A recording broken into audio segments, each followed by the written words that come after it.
जय श्री राम। विश्वामित्र का आगमन। अयोध्यापति महाराज दशरथ के दरबार में यथोचित आसन पर गुरु वशिष्ठ, मंत्रीगण और दरबारीगण बैठे थे। अयोध्या नरेश ने गुरु वशिष्ठ से कहा, हे गुरुदेव, जीवन तो क्षण भंगुर है और मैं वृद्धावस्था की ओर अग्रसर होता जा रहा हूँ। राम, भरत, लक्ष्मण और शत्रुघ्न चारों ही राजकुमार अब वयस्क भी हो चुके हैं। मेरी इच्छा है कि इस शरीर को त्यागने से पहले राजकुमारों का विवाह देख लूं। अतः आपसे निवेदन है कि इन राजकुमारों के लिए योग्य कन्याओं की खोज करवाएं। महाराज दशरथ की बात पूरी होते ही द्वारपाल ने ऋषि विश्वामित्र के आगमन की सूचना दी। स्वयं राजा दशरथ ने द्वार तक जाकर विश्वामित्र की अभ्यर्थना की और आदरपूर्वक उन्हें दरबार में अंदर ले आए तथा गुरु वशिष्ठ के पास ही आसन देकर उनका यथोचित सत्कार किया। कुशल क्षेम पूछने के पश्चात राजा दशरथ ने विनम्र वाणी में ऋषि विश्वामित्र से कहा, हे मुनिश्रेष्ठ, आपके दर्शन से मैं कृतार्थ हुआ तथा आपके चरणों की पवित्र धूलि से यह राज दरबार और संपूर्ण अयोध्या पूरी धन्य हो गई। अब कृपा करके आप अपने आने का प्रयोजन बताइए। आप किसी भी प्रकार की आपकी सेवा करके मैं स्वयं को अत्यंत भाग्यशाली समझूंगा। राजा के विनयपूर्ण वचनों को सुनकर मुनि विश्वामित्र बोले, हे राजन, आपने अपने कुल की मर्यादा के अनुरूप ही वचन कह रहे हैं। इक्ष्वाकु वंश के राजाओं की श्रद्धा भक्ति गौ, ब्राह्मण और ऋषि मुनियों के प्रति सदैव ही रही है। मैं आपके पास एक विशेष प्रयोजन से आया हूँ। समझिए कि कुछ मांगने के लिए आया हूँ। यदि आप मुझे वांछित वस्तु देने का वचन दें तो मैं अपनी मांग आपके सामने प्रस्तुत करूं। आपके वचन न देने की दशा में मैं बिना कुछ मांगे ही वापस लौट जाऊंगा।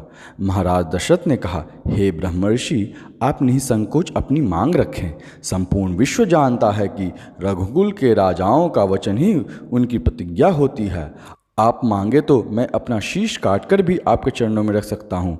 उनके इन वचनों से आश्वस्त ऋषि विश्वामित्र बोले, राजन, मैं अपने आश्रम में एक यज्ञ कर रहा हूँ। इस यज्ञ के पूर्ण आहुति के समय मारीच और सुबाहु नाम के दो राक्षस आकर रक्त, मांस आदि अपवित्र वस्तुएं यज्ञ वेदी में फेंक देते हैं। इस प्रकार यज्ञ पूर्ण नहीं हो पाता। ऐसे वे अनेक बार कर चुके हैं। मैं उन्हें अपने तेज से श्राप देकर नष्ट भी नहीं कर सकता, क्योंकि यज्ञ करते समय क्रोध करना वर्जित है।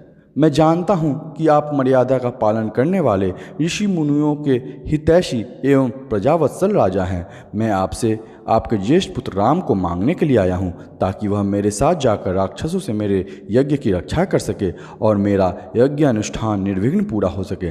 मुझे पता है कि राम आसानी के साथ उन दोनों का संहार कर सकते हैं, अतः केवल 10 दिनों के लिए राम को मुझे दे दीजिए। कार्य पूर्ण होते ही मैं उन्हें सकुशल आपके पास वापस पहुँचा दूंगा।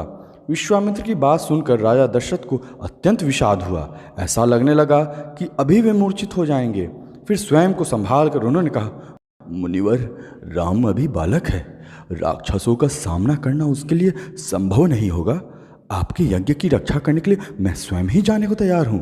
विश्वामित्र बोले, राजन, आप तनिक भी संदेह न करें कि राम उनका सामना नहीं कर सकते।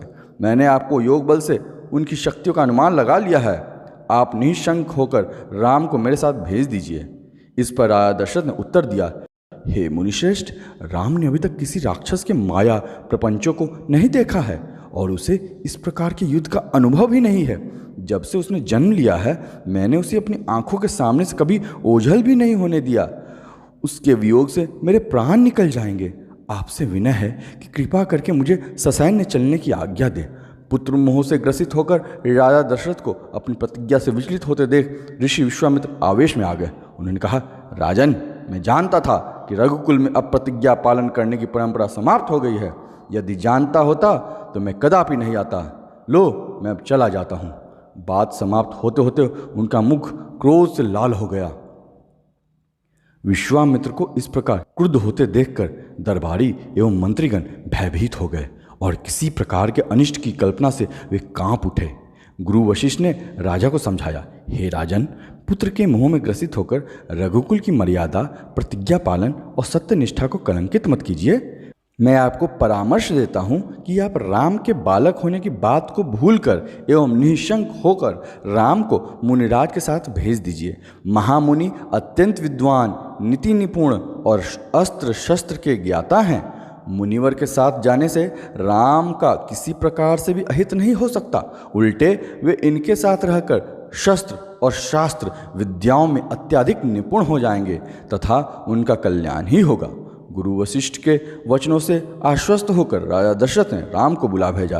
राम के साथ लक्ष्मण भी वहां चले आए। राजा दशरथ ने राम को ऋषि विश्वामित्र के साथ जाने की आज्ञा दी। पिता की आज्ञा शिरोधार्य करके राम के मुनिवर के साथ जाने के लिए तैयार हो जाने पर लक्ष्मण ने भी ऋषि विश्वामित्र के साथ चलने के लिए प्रार्थना की और अपने पिता से भी राम के साथ जाने के लिए अनुमति मांगी। अनुमति मिल जाने पर राम और लक्ष्मण सभी गुरुजनों से आशीर्वाद लेकर ऋषि विश्वामित्र के साथ चल पड़े। समस्त अयोध्या वासियों ने देखा कि मंद धीर गति से जाते हुए मुनिश्रेष्ठ विश्वामित्र के पीछे पीछे कंधों पर धनुष और तरकश में बाण रखे दोनों भाई राम और लक्ष्मण ऐसे लग रहे थे मानो ब्रह्मा जी के पीछे दोनों अश्विनी कुमार चले जा रहे हों। अद्भुत कांति से युक्त दोनों भाई गोह की त्वचा से बने दस्ताने पहने हुए थे। हाथों में धनुष और कटी में तीक्ष्ण धार वाली कृपानें शोभायमान हो रही थी। ऐसा प्रतीत होता था मानो स्वयं शौर्य ही शरीर धारण करके चले जा रहे हों। लता विटपों के मध्य से होते हुए 6 कोस लंबा मार्ग पार करके वे पवित्र सरयू नदी के तट पर पहुँचे। मुनि विश्वामित्र ने स्नेहयुक्त मधुर वाणी में कहा, हे वत्स, अब तुम लोग सरयू के पवित्र जल से आचमन स्नान आदि करके अपनी थकान दूर कर लो, फिर मैं तुम्हें प्रशिक्षण दूंगा। सर्वप्रथम मैं तुम्हें बला और अति बला नामक विद्याएं सिखाऊंगा। इन विद्याओं के विषय में राम के द्वारा जिज्ञासा प्रकट करने पर ऋषि विश्वामित्र ने बताया, ये दोनों ही विद्याएं असाधारण हैं। इन विद्याओं में पारंगत व्यक्तियों की गिनती संसार के श्रेष्ठ पुरुषों में होती है। विद्वानों ने इन्हें समस्त विद्याओं की जननी बताया है। इन विद्याओं के प्राप्त करके तुम भूख और प्यास पर विजय प्राप्त कर पाओगे। इन तेजोमय विद्याओं की सृष्टि स्वयं ब्रह्मा जी ने की है। इन विद्याओं को पाने का अधिकारी समझकर मैं तुम्हें इन्हें प्रदान कर रहा हूँ। राम और लक्ष्मण के स्नान आदि से निवृत्त होने के पश्चात विश्वामित्र जी ने उन्हें इन विद्याओं की दीक्षा दी। इन विद्याओं के प्राप्त हो जाने पर उनके मुखमंडल पर अद्भुत कांति आ गई। तीनों ने सरयू तट पर ही विश्राम किया। गुरु की सेवा करने के लिए पश्चात दोनों भाई तृणशैया पर सो गए। तो मित्रों, ऐसी ही कहानियों के लिए इस चैनल को सब्सक्राइब करिए। ऐसी ही राम कथा सुनने के लिए इस चैनल को सब्सक्राइब करिए और बोलिए जय श्री राम। तो मिलते हैं अगली कहानी में। धन्यवाद।